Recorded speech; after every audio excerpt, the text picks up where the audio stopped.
January 1966. Ben Cat District, 25 miles northwest of Saigon. Private James Morrison, 19 years old from Ohio, sits with his back against a tree, eating his C-ration lunch, ham and lima beans. He hates ham and lima beans, but he's hungry enough not to care. The heat is crushing. 95 degrees. Humidity thick enough to swim through. His uniform is soaked. He lights a cigarette, passes the pack to his buddy. They talk about home, about cars, about girls. Normal things. Things that help them forget where they are. The jungle is quiet. Too quiet, but it's always too quiet. You get used to it. 20 feet beneath Private Morrison, in absolute darkness, a Viet Cong soldier holds his breath. His name is Nguyen Van Hai. He's 24.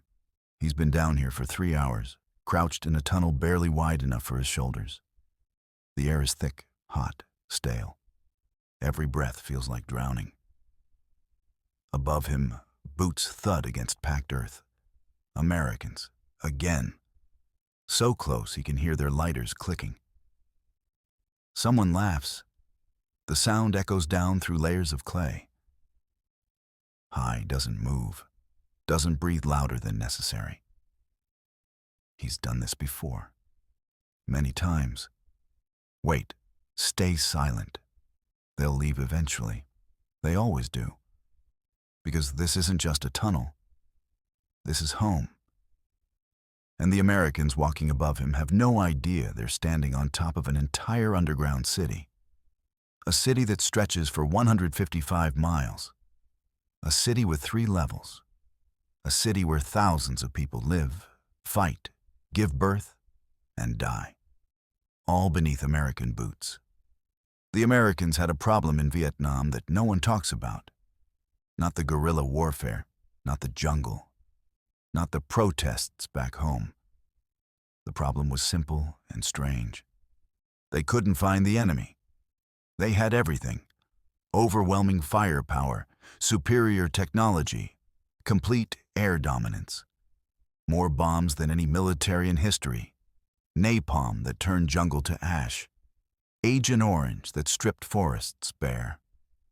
B-52s that could level entire grid squares. Artillery that could reach anywhere. Helicopters that made them the most mobile army ever fielded. They had everything except the enemy. Search and destroy missions swept through villages. Found nothing, maybe some old people, maybe some women and children. But fighting-age men? Gone. Weapons? None visible. The Viet Cong vanished. The statistics made no sense. Intelligence said there should be Viet Cong units in this area, significant numbers, battalion strength. But patrols found empty villages, silent jungles, nothing. Then night would fall. Mortar attacks on base perimeters, ambushes on supply convoys, mines on roads that had been swept that morning, snipers firing from tree lines, then disappearing before air support could arrive. The Viet Cong would hit hard, kill Americans, and vanish before reinforcements showed up. The pattern repeated everywhere, every day, every night. Americans owned the day, Viet Cong owned the night. And nobody could explain where the Viet Cong went when the sun came up. American officers developed a saying, "We own the day, they own the night." But that wasn't quite right. The truth was stranger. The Viet Cong didn't disappear at night and reappear during the day. They were always there. Right there. Beneath American feet. Under American bases. Below American bunkers.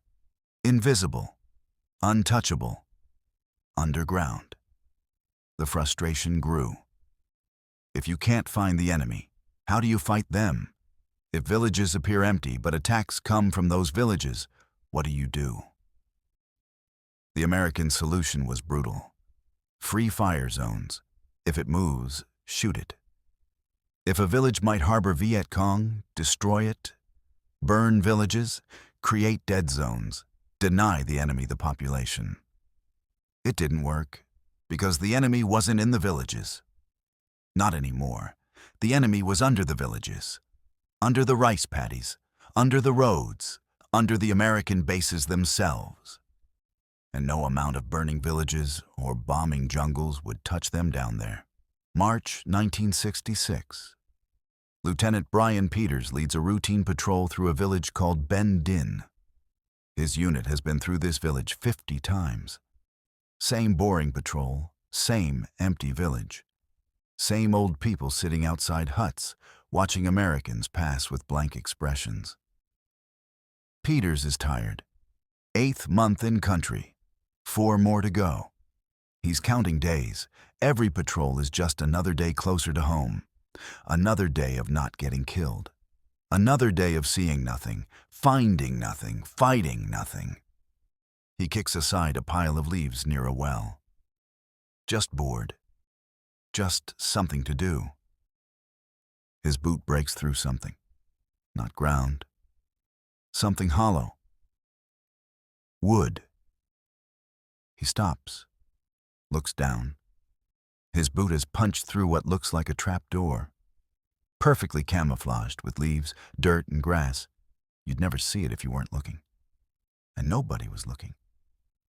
Why would you look at the ground? Peters pulls away the covering. A wooden lid, ingeniously constructed to blend with surrounding earth.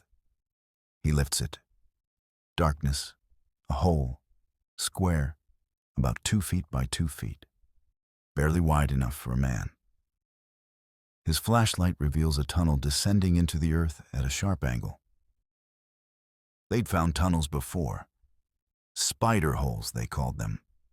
Individual fighting positions. A Viet Cong would hide in one during the day, pop up at night to fire, then disappear. Standard guerrilla stuff. Peters drops a grenade down the hole. Standard procedure, waits for it to explode. It does. Muffled thump underground. Smoke rises from the entrance. He assumes that's that. Tunnel collapsed. Move on. But Private Rodriguez, curious, wants to look. He's small, skinny Puerto Rican kid from the Bronx. He can fit. Against Peters's better judgment, Rodriguez crawls in. 5 minutes pass. 10. Peters is getting nervous. Calls down. No answer. 15 minutes. Peters is about to send someone after him when Rodriguez emerges, filthy, gasping, eyes wide. "Lieutenant," Rodriguez says, "this isn't a spider hole. This is big. It goes way down. There's rooms down there. It keeps going. I got scared and came back." "But, sir, this is big." That's when the Americans realized they'd been fighting the wrong war. They'd been searching the jungle. The war was underground. The Couldn tunnel system wasn't a tunnel. It was an underground civilization. 155 miles of tunnels. Not in one location. Connected. Linking villages. Linking districts. Linking entire provinces. A network so vast that you could theoretically travel from one end of the district to the other without ever surfacing.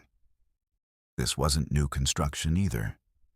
The tunnels had existed since the 1940s. During the French Indochina War, Vietnamese guerrillas dug initial tunnels to hide from French patrols. Simple, shallow tunnels. Just enough to survive French sweeps. But when the Americans arrived with their helicopters, their sensors, their overwhelming firepower, the Viet Cong realized something. You can't hide in the jungle from helicopters. You can't hide in villages from aerial photography. You can't hide anywhere above ground from the most technologically advanced military on Earth. So they went down, deep, and they kept digging. By 1965, Couldn was no longer simple guerrilla tunnels. It was infrastructure. It was architecture. It was an underground society. 3 levels. Think of it like a 3-story parking garage, except upside down and made of hard, red clay. Level 1, about 10 feet down. Living quarters, meeting rooms, small storage areas, quick escape routes. This was closest to the surface, easiest to access, but most vulnerable to bombs and gas attacks. Rooms carved from clay, just big enough for a person to lie down or for several people to sit. Oil lamps providing the only light. The clay walls, surprisingly, didn't collapse.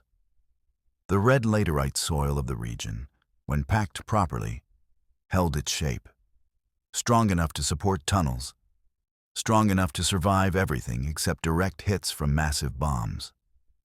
Level 2, about 20 feet deep, more secure. Hospital facilities, larger storage areas, workshop spaces, command centers for planning operations. The hospital sections were remarkable. Actual surgery rooms underground. Crude, yes. Primitive by any standard, but functional. Viet Cong doctors, trained in Hanoi, would perform operations deep underground. Amputations, removing shrapnel, even abdominal surgery. Using recovered American medical supplies when available, improvised tools when not. Infection rates were horrific. The environment was perfect for bacteria. Heat, humidity, poor ventilation, limited ability to sterilize equipment. But the alternative was leaving wounded on the surface, where American patrols would find them. Better to risk infection than certain capture. Level 3, 33 feet or deeper, the deepest bunkers, bomb shelters, long-term food storage, weapons caches, emergency refuges. When B-52s carpet-bombed the area, this is where people went. Huddled in darkness, feeling the earth shake, hoping the tunnels held. And usually, they did. The depth provided protection. Even massive bombs, unless they hit directly above a tunnel section, wouldn't penetrate 33 feet of packed clay. The Viet Cong could survive bombardments that turned the surface into moonscapes. They'd emerge from smoking craters to find their tunnels intact. But surviving required more than just digging holes in the ground. You need air, you need water, you need to cook, you need light, and you need to do all of this without the Americans noticing. The engineering was sophisticated, ingenious, born from necessity and desperation.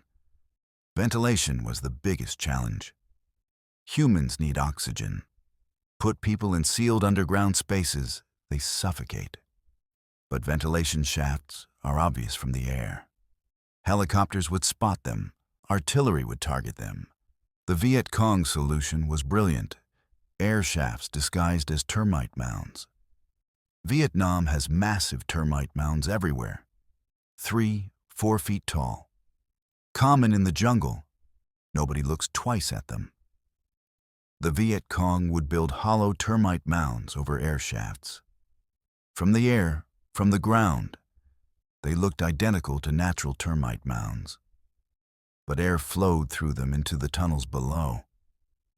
The shafts would zigzag underground, changing direction multiple times, so gas attacks couldn't simply be pumped straight down. Multiple air shafts per section, redundancy. If one got discovered, destroyed. Others kept the air flowing. The Viet Cong were thorough. Water was equally critical. Can't survive without it. Underground wells tapped water tables. Ceramic pots stored water in cool tunnel sections. During dry season, rationing was strict. But they managed. Cooking was the trickiest problem. Cooking produces smoke.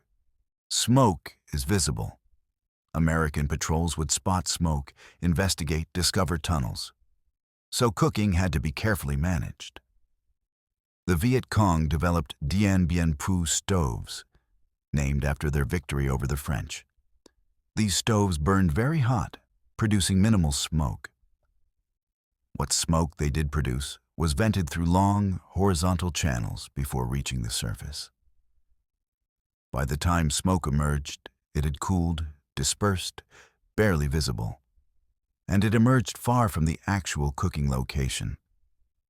Cooking happened at specific times: early morning before American patrols, late at night after they'd gone, never during the day when helicopters flew overhead.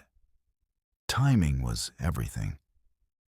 Living in these tunnels was not comfortable. This wasn't some cozy underground home. This was survival under the worst possible conditions. The air quality was terrible. Stale, humid, oxygen poor. Oil lamps consumed what little oxygen existed. Soldiers would work in shifts because you could only breathe down there for limited time before feeling faint. Some sections, deeper sections, had air so bad that people would pass out if they stayed too long. The temperature was constant, 80 to 85 degrees Fahrenheit. Sounds mild, but that's constant. No cooling at night. Combined with 100% humidity, no air movement in deeper sections. Your clothes never dried. Your skin was always damp. Everything felt wet, sticky, miserable. The darkness was absolute. When you turned off your oil lamp to save fuel, which you did constantly because oil was precious, the darkness was complete. Not nighttime darkness, not dim light. Nothing. Black so total you couldn't see your hand in front of your face. People navigated by touch, by memory, by counting steps. Disease was constant. Malaria still found its way underground. Mosquitoes bred in standing water sections. Skin diseases from constant moisture. Fungal infections. Respiratory problems from breathing stale air. Dysentery from poor sanitation. Animals made it worse. Rats everywhere. Huge rats, eating stored food, spreading disease, biting people while they slept. Poisonous centipedes, some as long as your hand. Their bite could put you down for days. Snakes crawled into tunnels seeking cool places. You'd wake up with a snake in your sleeping area. Bats colonized some sections, leaving droppings that carried disease. The food was the same deprivation Viet Cong experienced on the surface. Rice. Mostly rice. Often old, moldy rice stored underground. The moisture got to everything. Rice would rot. Had to be checked constantly, the bad parts removed. Sometimes you couldn't cook for days if American activity was heavy above. So you ate cold rice. Or you didn't eat. Occasionally, rarely, there was more. Captured American food was prized. Sea rations were treasure. A can of peaches was currency. Meat was almost non-existent unless you caught rats, and yes, they ate rats when desperate. But mostly rice, and not enough of it. The psychological toll was immense. Imagine living in these conditions. Not for days, for months. Some soldiers spent years predominantly underground. Claustrophobia was constant. You're in spaces barely wider than your body. You can't stand up straight in most tunnels. You crouch, you crawl, always. There's no day-night cycle. Your body loses track of time. You sleep when you can. You're awake when necessary. But there's no sunrise, no sunset, no natural rhythm. Just darkness and oil lamps and time blurring together. No sunlight for weeks at a time. Vitamin D deficiency, skin problems. Your eyes adjust to darkness, but you lose the ability to see distances. When you do emerge to the surface, sunlight hurts. It's physically painful after weeks underground. The isolation gnaws at you. You're with other people, but you're trapped with them in confined spaces. Can't walk away, can't have privacy. Every cough, every snore, every movement you hear. Some soldiers couldn't handle it. They'd break. Panic attacks underground were dangerous. If someone panicked in a narrow tunnel, started screaming, tried to claw their way out, they'd block the tunnel. Others couldn't get past. You had to calm them down or, in extreme cases, knock them unconscious. Sounds brutal. It was survival. Yet they endured. Thousands of people lived like this. Because the alternative was death on the surface. Better to survive underground in misery than die above ground under American bombs. When Americans discovered the extent of the tunnels, their first reaction was disbelief. Then anger. Then a kind of grudging respect mixed with horror.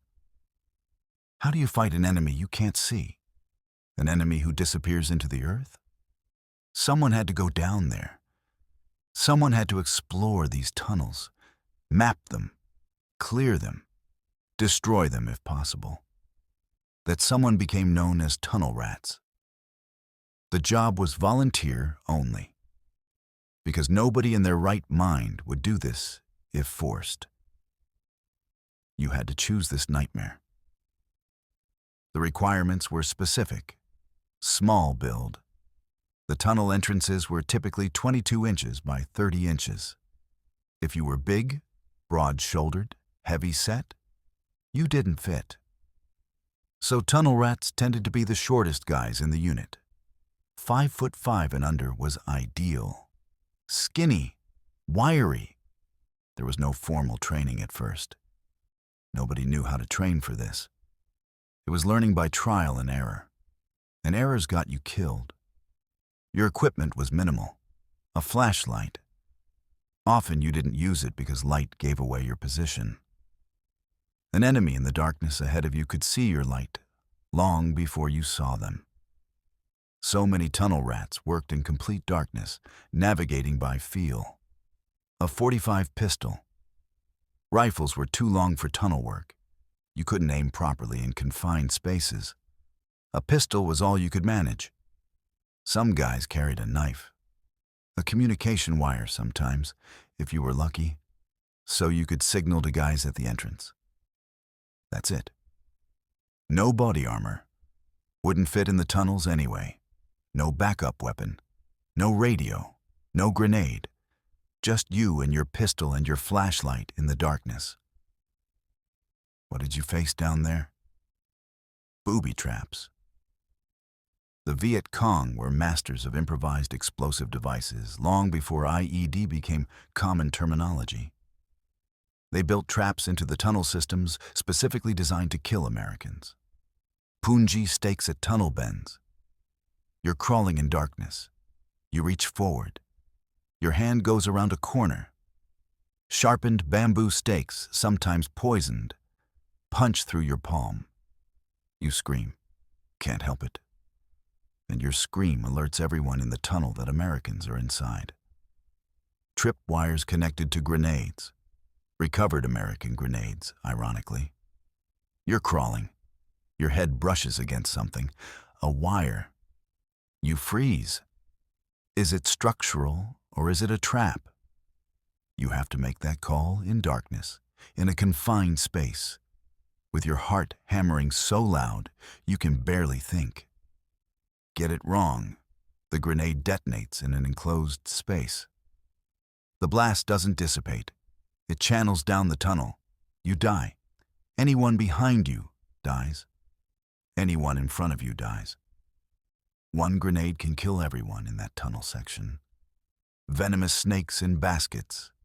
The Viet Cong would catch crates, cobras, put them in woven baskets, hang them in tunnel sections, rig a tripwire. You hit the wire, the basket falls. An angry venomous snake lands on you in the darkness. Good luck with that. Scorpion jars. Same principle. Jar full of scorpions. Rig to break when disturbed. You're crawling, you bump it. It shatters. Scorpions everywhere on your back, your neck, stinging repeatedly. In a narrow tunnel where you can barely move, where you can't even brush them off effectively. Water traps. Sections deliberately flooded.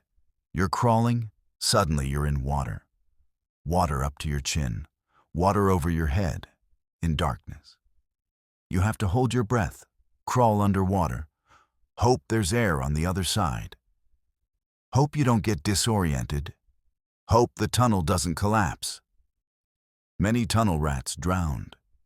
And then there were enemy combatants. Viet Cong soldiers specifically assigned to defend tunnels. They knew every inch of the tunnel system.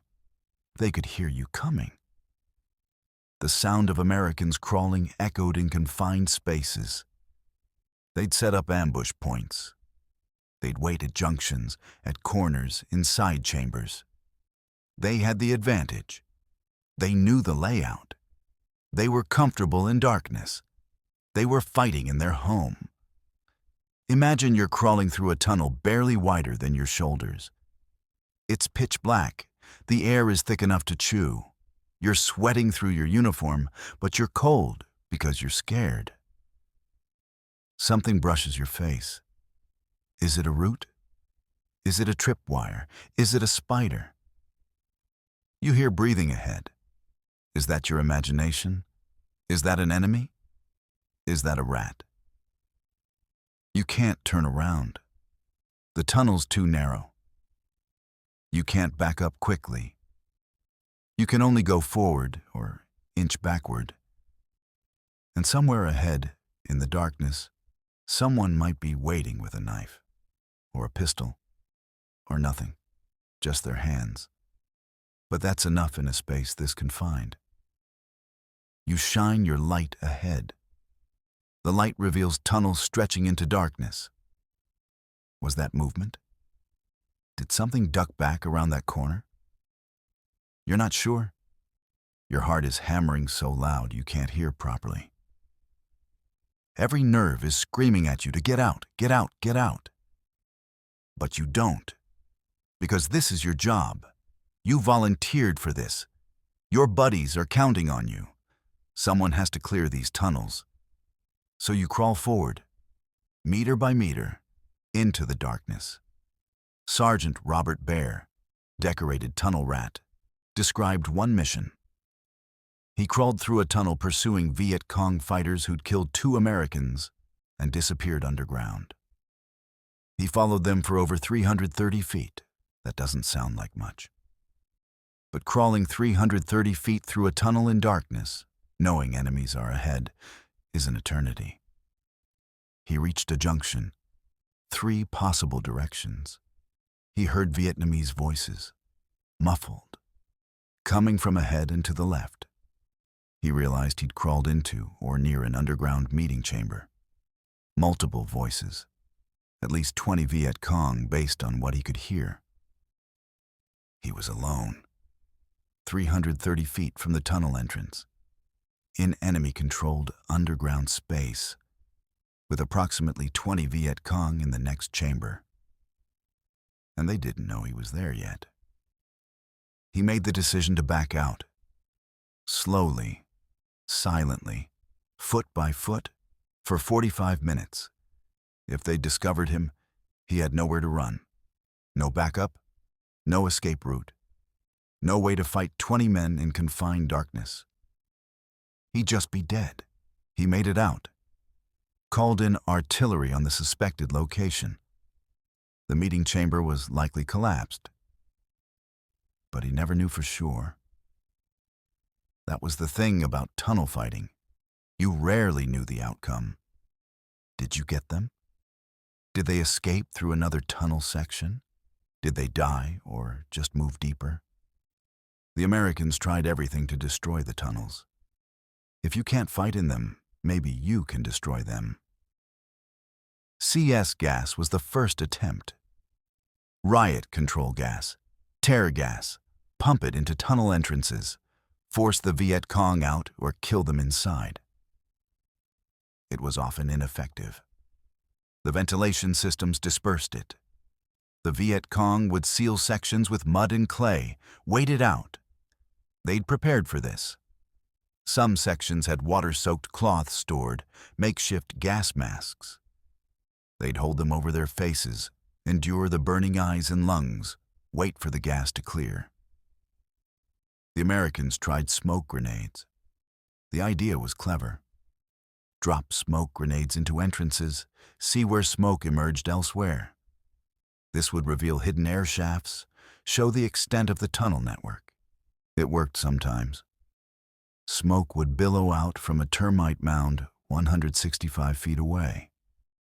The Americans would discover another entrance they hadn't known existed. But it also showed them how vast the networks were, how many entrances there were, how impossible this was going to be. Explosives were the brute force method. Satchel charges, cratering charges, lower them into tunnels, detonate them. Collapse sections, make the tunnels unusable. This worked on individual sections. An explosion would collapse 65, 100 feet of tunnel. But the networks were so vast that collapsing one section meant nothing. The Viet Cong would dig around the collapsed section, reopen the tunnel, or just use alternate routes. It was like trying to kill a hydra. Cut off one head, 2 more grew back. Acetylene was tried. The Americans called it tunnel denial. They'd pump acetylene gas into tunnels, let it fill the space, then ignite it. The explosion would be massive, channeled through the tunnels, hopefully collapsing entire sections. Sometimes it worked spectacularly. Underground explosions that shook the ground, collapsed multiple tunnel sections, killed everyone inside those sections. But often it didn't. The tunnel networks had so many branches, so many alternate routes, so much volume that the explosion would dissipate. Collapse some areas, leave others intact. And the Viet Cong would just avoid the damaged sections. Rome plows came next. Massive armored bulldozers. The idea was to clear the jungle, destroy surface vegetation, expose tunnel entrances. If you can't get to the tunnels from inside, maybe you can expose them from outside. The Rome plows created moonscapes. Hundreds of acres of jungle reduced to bare earth. Trees knocked down, vegetation stripped, surface structures destroyed. It did expose some tunnel entrances. It did make it harder for Viet Cong to hide. But the tunnels survived. Because they were underground. The bulldozers couldn't dig deep enough to collapse the tunnels. They just scraped the surface. The Viet Cong waited until the bulldozers left, then recovered their entrances. Business as usual. The ultimate weapon was B-52 strikes, arc light missions, carpet bombing from 30,000 feet. Each B-52 carried 30 tons of bombs. They'd fly in formations, 3 bombers, drop everything on a grid square. The earth would shake for miles. Craters 20 feet deep, 30 feet wide, overlapping, turning the landscape into a lunar surface. This was supposed to be the solution. Nothing could survive that much explosive force. The weight of ordnance would collapse the deepest tunnels. The Viet Cong would be buried alive. Except they weren't. Not usually. The deep tunnels, 33 feet down, often survived. Unless a bomb hit directly above a tunnel section, the depth protected them. The clay absorbed the shock. And the Viet Cong learned to recognize the signs of incoming B-52 strikes. They'd retreat to the deepest sections, wait it out. The earth would shake. Dust would fall. Some sections would collapse. But most survived. And the Viet Cong survived. They'd emerge into a landscape transformed. Where there had been jungle, now there were craters. Where there had been villages, now there was nothing. But the tunnels endured. And the Viet Cong endured. Underground. Life in the tunnels for the Viet Cong was a different kind of war. This wasn't about winning battles. This was about surviving, about outlasting, about being willing to endure more suffering than your enemy could inflict. Why did they do it? Why did they choose this life? Living underground, like moles, suffocating in darkness, disease and deprivation, and constant fear of being buried alive. Because the alternative was worse. On the surface, American firepower was absolute. You couldn't survive on the surface. You couldn't hide in the jungle from helicopters. You couldn't hide in villages from artillery. The only place to survive was underground. And it wasn't just soldiers. Families lived in the tunnels. Old people, women, children. When American operations swept an area, civilians fled underground. Sometimes they stayed down there for weeks. Children were born in the tunnels, midwives operating by oil lamplight, babies taking their first breath in stale underground air. Their first sight was clay walls and darkness. Some children didn't see sunlight for months. They grew up in tunnels, played in tunnels, learned to be silent in tunnels, because noise meant death. The psychological resilience required is hard to comprehend. Living in constant fear, constant discomfort, constant hunger, never knowing if today was the day the tunnels collapsed, if today was the day the Americans found your section, if today was the day you died underground in darkness. Yet they endured, because they believed. They believed in defeating the Americans. They believed in reunification. They believed that their suffering had purpose. That belief sustained them through horrors that would break most people. The daily routine was carefully managed. Dawn, emerge carefully. Check for damages from overnight bombardments. Gather food if the surface was safe. Quick surface tasks. Back underground before American patrols began their sweeps. Daytime, sleep when possible. Repair tunnel damage. Meetings and planning. Preparation for night operations. Everything quiet, everything still. The Americans owned the day. Night offensive operations, supply movement, planting mines on roads Americans would use tomorrow, attacks on U.S. bases. The cover of darkness meant the Viet Cong could move, could act, could fight, then back underground before dawn. The Viet Cong used the tunnels for psychological warfare. They'd attack American positions, then vanish into tunnel entrances. Americans would pursue, but the Viet Cong knew every tunnel, every junction, every escape route. They'd lead Americans into traps, or just disappear into the maze. They'd pop up behind American lines, attack from unexpected directions, kill sentries silently, drag bodies underground. In the morning, Americans would find empty posts. No bodies, no sign of struggle, just missing men. The psychological impact was devastating. American soldiers walked over tunnels daily, set up positions above tunnel complexes, slept at night with enemies beneath them, ate lunch where Viet Cong had emerged hours before. The enemy wasn't somewhere else. The enemy was underneath. Always. Watching, waiting, invisible. The paranoia was real. Trust nothing. The ground beneath your feet might be hollow. That innocent-looking patch of earth might be a tunnel entrance. That old woman might know where every entrance in the village is located. That child might be a scout, reporting American positions to Viet Cong waiting underground. The 25th Infantry Division built a major base at Cu Chi. Chose the location because it was strategically valuable.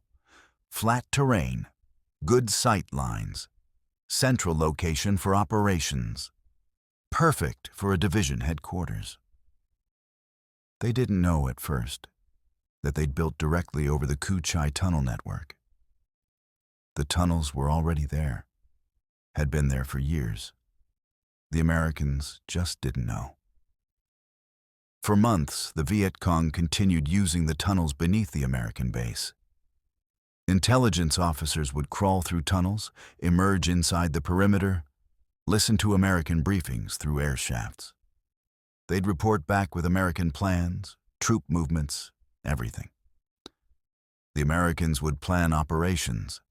The Viet Cong would know about them hours later. Ambushes would be waiting. The element of surprise was gone, and the Americans couldn't figure out how the Viet Cong always knew their plans. Eventually, they discovered tunnel entrances inside the base perimeter. The shock was profound. The enemy had been underneath them the entire time, listening, watching, living there while Americans walked overhead. In 1967, a Viet Cong couple got married in an underground chamber in Cu Chi. The ceremony happened 20 feet beneath enemy-controlled territory. 50 guests attended. There was a reception. Limited food, but they shared what they had. Oil lamps lit the chamber. Someone played music quietly. American helicopters flew overhead during the ceremony. The sound of rotors echoed through the tunnels. The bride and groom exchanged vows while the earth vibrated with the sound of American aircraft. Neither laughed. It wasn't funny. It was just reality. This was their life. This was their wedding. Underground, in darkness, in war. People died in the tunnels. Disease killed more than combat. Malaria, dysentery, infections that wouldn't heal in the wet, dirty environment. Respiratory diseases from breathing bad air. Some people just got sick and couldn't recover. They'd die in those clay rooms. Bodies had to be buried at night, quietly, without ceremony, because ceremony attracted attention. Combat deaths happened too. Tunnel defenders killed by tunnel rats, Americans tossing grenades into entrances, cave-ins from bombs, suffocation from gas attacks, drowning in flooded sections. The tunnels claimed thousands of lives. But they also saved thousands. Every person underground was a person not killed by American firepower. Every child in a tunnel was a child who survived bombardment. The tunnels were terrible, but they kept people alive. When the war ended in 1975, the tunnels were still there, still functional. The Americans had left. The NVA rolled into Saigon with tanks, victory, reunification. The war was over. The tunnels had survived, through everything America could throw at them. Through years of bombardment, gas attacks, bulldozers, and tunnel rats. They'd endured, just like the people inside them. Today, sections of the Cu Chi tunnels are preserved as museums. Tourists visit. Western tourists, ironically. Americans, Europeans, Australians. They pay admission. They listen to tour guides explain the history. Then they get to experience the tunnels themselves. The tunnels have been widened for tourists, lit with electric lights, ventilated, made safe. Even widened and improved, most tourists can only handle 65 feet. Then they emerge, gasping, sweating, grateful for sunlight and fresh air. 65 feet. That's all tourists can manage. And that's through improved, lit, ventilated tunnels. The Viet Cong lived in the original tunnels. Smaller, darker, hotter, no lights, no ventilation improvements, for years. Some sections remain unexplored. Too dangerous. Potential cave-ins, unexploded ordnance, booby traps that might still be active decades later. The jungle has reclaimed some areas, nature growing over what man built underground. American veterans have returned. Some tunnel rats came back after the war, crawled through the museum sections, remembered. Some cried, some laughed. dark humor. I can't believe we did this. I can't believe we survived this. They've met former Viet Cong tunnel defenders, sat with them, shared stories of mutual terror. The American describes being in the tunnel, hearing Vietnamese voices, backing out slowly. The Vietnamese describes being in the tunnel, hearing Americans preparing to fight, relieved when they left. Two enemies, both terrified, both surviving, both scarred by the experience. Vietnamese veterans bring their children and grandchildren to the tunnels. Point to places. Our bedroom was under this crater. The hospital was here. I was born in this section. The younger generations can't comprehend, can't imagine living like that. Their grandparents living underground like animals. But they did. And they won.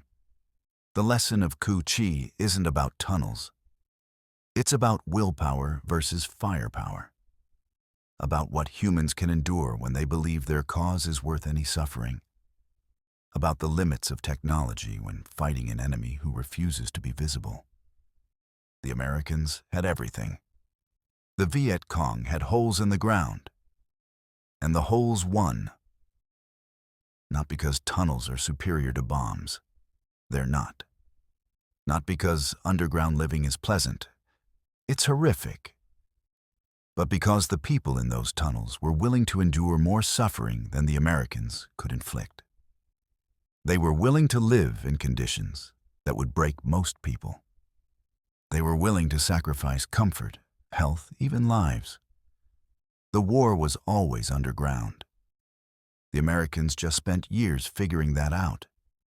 And by the time they understood, by the time they developed tunnel rats and gas attacks and massive bombing campaigns, it was too late. The Viet Cong had already won the psychological war. They'd proven they couldn't be defeated. They'd survived. And survival, in the end, was victory. Today, a tourist in Cu Chi crawls through 65 feet of widened, lit tunnel and emerges grateful for fresh air, grateful for space, grateful for sunlight. And they learn that people lived down there, not for minutes, for years. They fought down there, gave birth down there, died down there, won a war from down there. The Americans had helicopters and bombs and technology beyond anything the world had seen. The Vietnamese had holes in the ground and the will to endure.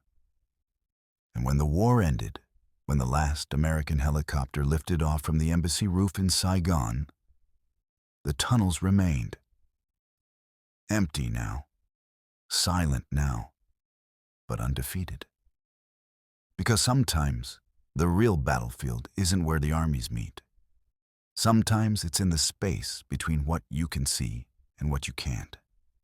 Between firepower and willpower. Between hunting shadows in the jungle and missing the enemy beneath your boots. The war wasn't underground. The war was always underground. The Americans just couldn't see it. And what you can't see, you can't defeat. That's the lesson of Cu Chi. That's the lesson nobody learned. That's the lesson that keeps repeating. Because modern militaries still don't know how to fight an enemy who refuses to be visible, who refuses to fight on terms that favor technology, who simply disappears into the earth and waits. Private Morrison finished his lunch that day in January 1966. Never knew that 20 feet below him, a man waited in darkness. Never knew that the ground he sat on was hollow. Never knew that the war he was fighting was happening in a dimension he couldn't see. He went home eventually, survived his tour, came back to Ohio, lived a normal life. Probably never thought much about that lunch break. Just another day in Vietnam, another patrol, another clearing. Nothing happened. But something did happen.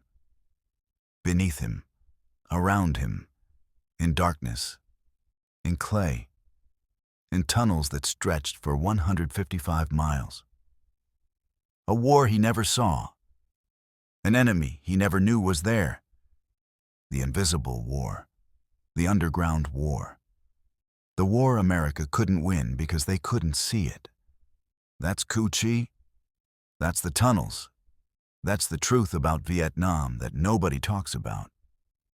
We didn't lose in the jungle. We lost beneath it. To an enemy we were standing on. To a war we couldn't see. To people who chose hell underground over death above. And their choice changed everything. If you want to learn more about the Vietnam War and the weapons that defined it, check out our video, American Soldiers Laughed at the AK-47 until it kept firing in the jungle rain. And don't forget to subscribe for more untold stories from history.